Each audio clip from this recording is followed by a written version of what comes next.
All right, well, we went trophy hunting for some guests and got two of the best. Please welcome to Loose Lugnuts, the team owner of Kaulig Racing, Matt Kaulig, and president of Kaulig Racing, Chris Rice. Guys, thank you so much for joining us and taking the time. Have you seen what's in my background video? Oh my gosh, look at that. Got a couple of the trophies. He got his trophy. So, hey, it's awesome to be here, you guys. So thanks for having us on. Yeah, no problem. Well, there's a lot we want to get into, but first, we only got two races left in the Xfinity series. AJ Allmendinger looks like he's fairly safe to advance. Justin Haley's just 7 points out. What's the mindset for you guys heading into this weekend? I'm gonna let Matt answer that one. Well, I mean, mindset being just just advance. I mean, do whatever it takes. You got to be in the game. You got to be there at the end, even to have a chance. It was crazy watching the Xfinity race this past week and even the Cup race. You just never know. I mean, there's such a big swing. If you're running fifth even or seventh, and then all of a sudden you hit the wall and you're back at 27th, you're out. So it's that fragile, for those guys. So it should be fun. I mean, even as a fan, it's cool to watch. I mean, Justin Allgaier and Daniel Hemrick and Justin Haley, I mean, you could throw a blanket over them.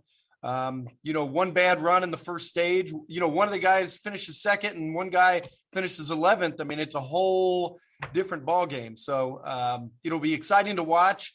I'm super excited for the 11 crew because, they have a chance to go racing and you're racing for something that's just not going out, racing for a race. So you're racing to get into a championship. And so there's a whole level of excitement, another level of excitement that goes along with that. So I'm personally excited. You took trophy hunting to the next level this year, 7 wins. What do you attribute that success to?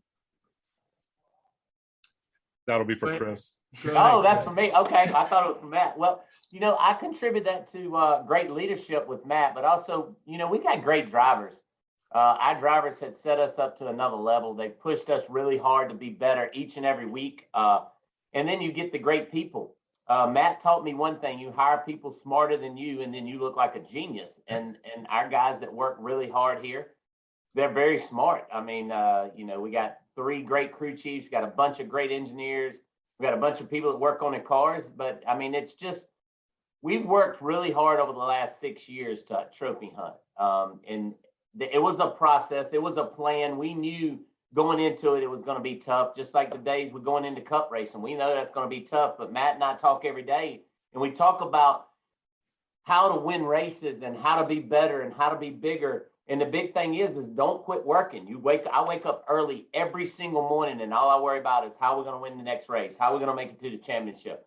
What is our next plan? So that's the key to what has made us better. It started at the top with Matt, and obviously he's let me run it like it's mine, but at the same time, he's taught me how to run it correctly. So I'm telling you that it's been a lot of fun, and we're not done hunting trophies yet. I feel like we still got 2 opportunities to hunt 2 more.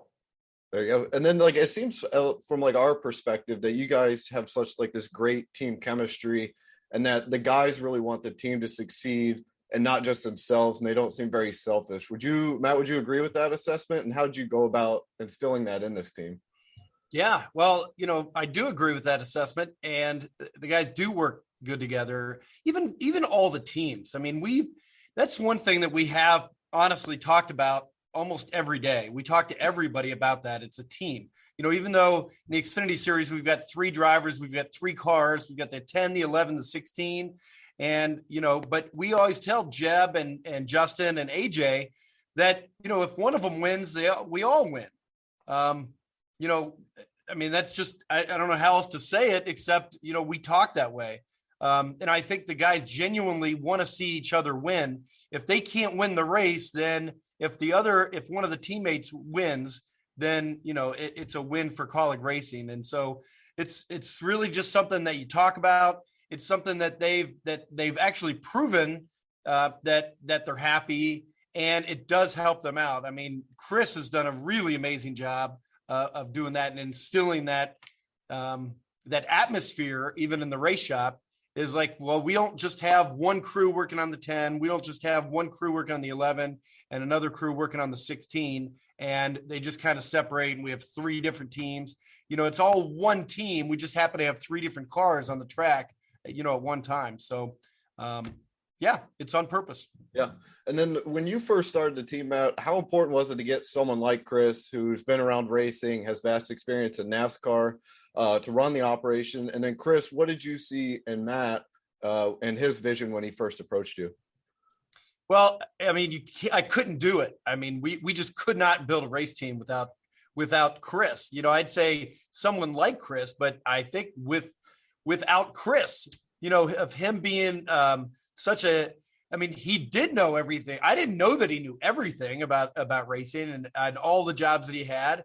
Sitting down with him, he's a unique individual with the ability to know everything about race cars, know how to set them up, know how to fix them, know how to, just do all the jobs. He's done all the jobs, really. He knows so much about cars.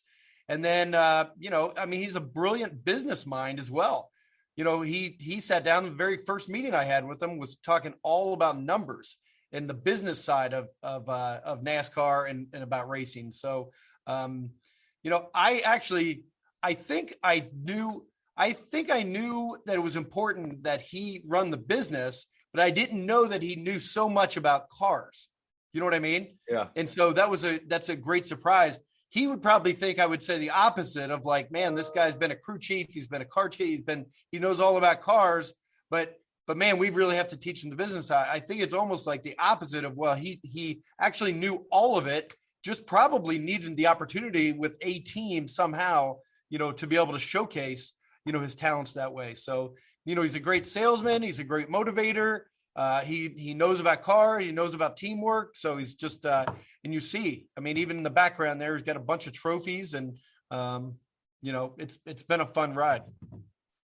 You asked me that question. It always, when Matt and I are on podcast or anything like this, we have a lot of fun because we are genuine. It's us. This is us, right? We believe in each other. But the day I knew Matt Kaulig was for real is when he told me no, that he didn't want to start a race team. It wasn't like, maybe, no, like, yeah, no. It was like, no, I don't want to start a race team. It's too much money. Like, he was that honest with Blake Cook and myself that I knew he was for real. Now, did I know in a couple of months he would change his mind because his business exploded? No, I didn't know that. So when he called me back, it was a little bit of a shocker. And I was like, okay, well, let's do it. We figured it out. And the day, I will never forget this, I called him up and I needed some financial stuff. And the next day he made it happen. It was like that fast. And I knew he was for real. And, I knew it was going to come a time and place we had to get into Cup. But I knew that I had to not really slow play it. I knew I had to give him a plan and explain to him why it needed to be this way. And, we tried to do it last year. People don't realize that we tried to do Go Cup racing last year. We ran the Daytona 500 with Justin Haley. We finished 13th, but COVID hit and we couldn't make the races and we wasn't going to pay our way in. And then we decided to run AJ Allmendinger a lot more. And we ended up winning some races, obviously, and had a great season. So it just kind of was a little bit of a year behind from what we wanted to do, which ends up going to be great. But I knew Matt Kaulig was for real.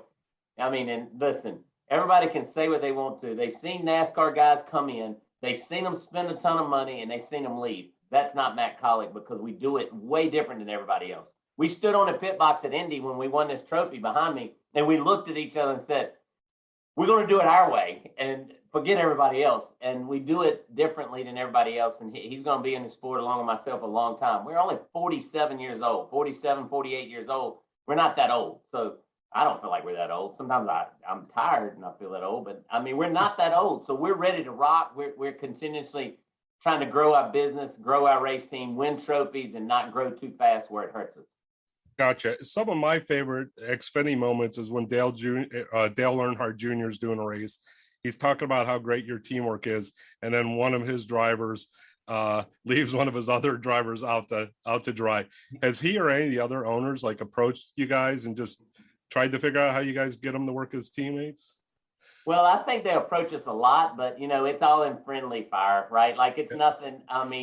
you want to outrun everybody, but it's a business. So we love every owner. Matt's taught me that in a way that, you know, is a little bit crazy because we need all them owners. We can't do it by ourselves in NASCAR, right? So we love that Dale Jr. loves our race team. Yes, I know Matt has talked to Dale Jr. quite a bit. I've talked to Dale Jr. I talked to Penske a lot. I talked to Stuart Haas a lot. So, but we're not giving our secret away. Our drivers are going to go away and tell what we do, but we change it up every year. What we did with Ross Chastain is different than what we did with Jeb Burton. We're going to do that different next year with our next 3 drivers that are, I'm not going to tell you. But like, we're going to do it different, like, right? Like, so it's not the same. So people don't understand our strategy. And I'm telling you, Matt has built an empire in Hudson, Ohio. Where Matt's sitting at right behind him is a huge company called Leaf Filter, gutter protection. That is huge. So he knows how to continuously stay on top of the market. He knows how to teach me how to stay on top of the market. And we just change stuff. So we'll never give away our secret, nor will we ever give away our business plan. Or sell it. And you just mentioned Daniel Hemrick for next year. What did you see in him that makes you think he'll be a good fit for your well-oiled machine? And do you feel you need to dig deeper when you're looking for someone to fill a seat than some of the other teams? Well, I think what we see in Daniel Hemrick is the dude is smiling all the time. I mean, he hasn't won a race, right? Like he's ran a lot of them. He hasn't won a race, but he's always smiling. He is a pleasure to be around no matter what time of it is. And that's something Matt is very high on, right? Like he don't want to come to the racetrack and have a bunch of miserable people around. He wants you to have fun. We've seen that in Daniel Hemrick. And the dude runs crazy fast, right? Like he's always fast. No matter what he drives, he's always fast. Now it is our job to make him learn how to close. It's our job to teach him how to win. It's our job to make sure that he stays in the same state of mind of the way he is now. He's easy sellable, right? Like we've talked to quite a few partners and sponsors. Matt's had quite a few meetings over the last week with people that wants to be with Daniel Hemrick, you know, so we knew it was a great fit for us. AJ Allmendinger really liked him, which was one big key to our success and our thought process. And Justin Haley liked him. So it was a win-win for all of us. And plus, he has a great bunch of partners that we don't have, right? So that was another win. So that was why I felt that way. And I'm sure Matt has a little bit different view, but that was kind of the way I felt. Yeah, he's fast. I mean, it is hard. It's very hard to believe that Daniel hasn't won an Xfinity race. I mean, he's led. I wonder what the stat is, but I mean, I would say he's almost led. He might have led every single Xfinity race he's ever raced in. Yeah. You know, so I mean, when you really look at him, but yeah, so phenomenal talent. You know, still a young driver, and we can't wait to get him. We can't wait to get him on our team and you know, and start working with him. I think he's going to be a great teammate and fast. But we are trophy hunting. We want to win championships, and you know, so he'll be on our team here after 2 more races. Yeah, a couple more for you guys. Daytona had to be one of the best races for both of you, and honestly, for me, it was one of the coolest moments of the season when, Chris, you got over the radio with a couple laps left and you just go plan. And you almost had the top, you know, the 3 cars finish in the top 3. Chris, were you nervous at all leading up to that? And when it got down to those final laps, how did you know when to tell the guys? And when did you guys start preparing for that? Not to give away too many game plan secrets, but. We prepare for it in January. That is a conversation we have. And obviously when we show up at Daytona, the first race, you see how that race is run. And then Matt always asks me, like, and he'll tell you this. He always asks me how you think the race is going to go. And I study races. I've already watched the Kansas race 2 times back because I didn't feel like we were that great. So, you know, when you talk to your guys that drive your race cars, you can have a conversation with them sitting in a motorhome. But when they strap those helmets on is when it changes everything. So the what I call the father figure of voice has to sometimes come out and say, hey, remember, it's Matt Kaulig's team. It's not your team. And it works, you know, and the guys, man, they love each other. They care for each other. They don't want to wreck. They want to get the best finish from Matt Kaulig and the entire team. But for them to do what they're supposed to do, just makes you feel like a proud dad moment, right? Like anything that make you to understand that it's all about what our plan is going to be that given weekend. Our given weekend was, we knew that race was going to be like that. So that was what we decided to do. We went to Talladega. Obviously, the 11 got shuffled out there from a penalty, and then the 16 wrecked. So we had to swap up. Then the race didn't finish, but the 10 and 11 were headed back towards the front also. They were working really well together. They just didn't have time to get back there. It was like, 5 or 6 laps short. So it is a plan. We do work through it. We do talk about it, and we'll definitely be talking about it in January again. How many of photos of that finish are hanging up around Kaulig buildings? A lot. There are a lot. I still have right here on, behind on my wall here is the Daytona finish. We were 1, 2, 3, like our very first win back in Daytona. So I think that's about the coolest picture ever. Yeah. 1, 2, 3. And then I was going to say, but that finish, when all 3 cars are almost blocking everybody, that's what everybody said. That was, I don't know if that was the plan, but it's like, hey, if we're just blocking the whole front row, it's impossible to pass you. So brilliant strategy, boys. And then we have one last question for you, Matt. How many clones do you have? Because you are everywhere. I'm actually from Northeast Ohio, so yeah. I follow WKYC and the Indians and all these charities, and every time I get on Facebook, you are everywhere. So just talk about your charitable work and just how important that is and how you keep that busy schedule. Yeah, I think it's very important.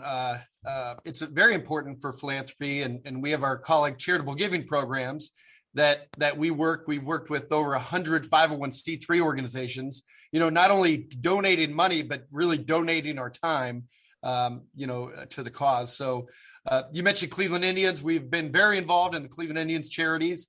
We were just at a Western Reserve Land Conservancy event last week with all the major sports teams, with Dee Haslam of the Browns, she owns the Browns, and Paul Dolan, who owns the Indians, and executives from the Cavs, were there as well. We were on a panel, but just talking about the city and talking about the great charitable giving, that everybody does. So I think it's important. I think it's something that you instill even in your employees and the people that you work with to give back. So, we do have a saying, like, the more money that we make, the more we give. And, one, that if you're really giving and you want to give, then you will make more money. So that's a good thing from a business standpoint. But no, it's really, really important. And, it makes me happy to hear people talk about that and to know that we're recognized, for our philanthropy, not only, for racing, but for Leaf Filter, but the fact that we give so much back to people in need and the community. So really appreciate that. I've got one last one, if that's all right. You mentioned you guys wanted to move to Cup last year, but obviously with COVID and all of that. So what's your expectations heading in next year? And do you think the transition is easier with the Cup Series moving to the next gen car? And do you think you could look at like Trackhouse or 2311 as a measuring stick for, what they did as a first year team this year? Well, I'm going to let Matt answer that first, and then I'll answer it after him. Well, expectations are, it's a brand new business, for us. I mean, whenever you're starting anything brand new in a new business, you try your best and, you get after it activity wise. But I mean, the fact is we just don't know. We don't know what the next gen car is going to do. We don't know how we'll perform. I mean, we might come out and struggle. We might come out and just be great. So we don't know. We're going to prepare as best we can.